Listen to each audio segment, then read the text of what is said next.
after being a sixth grade school teacher, I was introduced to the late Dr. Wernher von Braun, in the U.S., the father of rocketry. In my first meeting with him, during that first 3.5 hours, he said to me, "Carol, you will stop the weaponization of space."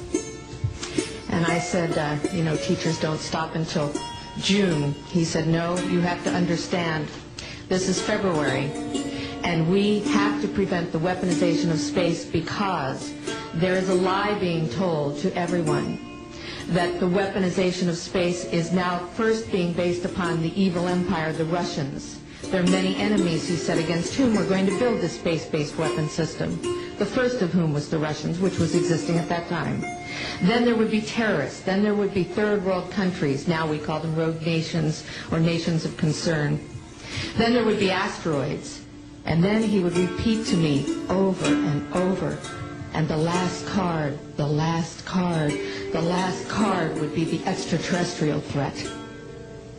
Well, at the time, I kind of laughed when he said asteroids, and when he said extraterrestrials, I knew I wasn't going to deal with that subject. And now we hear on the news just today, this week, that they've slid in another enemy. Only this time we're going to protect our satellites. In other words, we have to have some reason to spend these trillions, to waste these dollars on a space-based weapon system, and they're all lies. This is a system, he told me, that would never protect anyone. Even back then, he talked about suitcase bombs.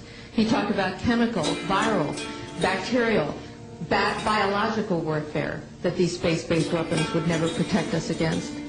And then he told me that, in fact, if you travel around the world, which I did after he died in 1977, I met with people in over 100 countries who were friends. They didn't want to build space-based weapons. I became a space and missile defense consultant, and I worked with people around the world. I became an advisor to the People's Republic of China. They don't want to build a space-based weapon system. And he told me back then that they didn't.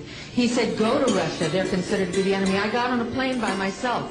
When I got to Russia, I had a list of people that I had read out of the newspaper. Chernenko was in office then. He was the only one I didn't get a chance to meet. They introduced me to everyone when I got there. And when I got back, I said, "Oh my Lord, this man is telling the truth.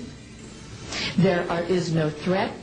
And I've been waiting until this day for 27 years, and I'm expecting the spin to happen, because he also explained to me that as a military strategist, as a person who worked on the MX missile, which I did later, he said, "You will find that there is going to be a spin to find some enemy against whom we have to build space-based weapons." And now we should expect the spin, because he said part of the formula for the intelligence community is if they might have a weapon, then we have to consider that they do have these weapons. So now they do have these weapons, so now we have to build these weapon systems. And that's the formula, except that it's all based on a lie. And we have witnesses here today that have shown you that these extraterrestrial beings, that these craft that have come here are now not UFOs, they're identified flying objects, and we know that they have beings in them.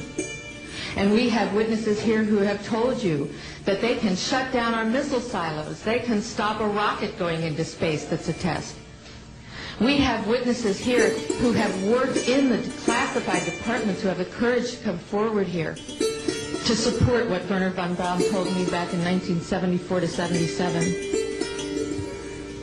And I will testify before the Congress that when I founded the Institute for Security and Cooperation in Outer Space, which I shut down a few years ago because I didn't believe we had a chance with this huge, integrated around the world, complex weapon system, that we had any chance at all of transforming that war industry into a space industry that could provide benefits, like Dr. Greer has said, of global warming. We can end that situation of that problem. We can end the energy crisis. We can build now non-polluting technologies. Wernher von Braun used to tell me that we could have cars back then that drove around off the ground. He described this to me on beams so that we have no pollution on this planet.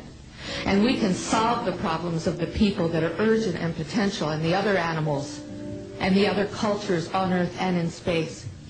And we can end the arms race without dislocating the industry jobs, without disrupting the economy, by transforming, Werner von Braun told me, the war industry into a global cooperative space industry that will provide, he said, finally, more jobs and profits on this planet than during any hot or cold wartime, more products and services that can be applied directly to solving the problems of this planet, and we can have a whole planet now that lives in peace on Earth, with all the cultures on Earth, and with all the extraterrestrial cultures in space. And these are words that Werner von Braun told me in 1974, and I will testify before the Congress under oath about everything I have said and more.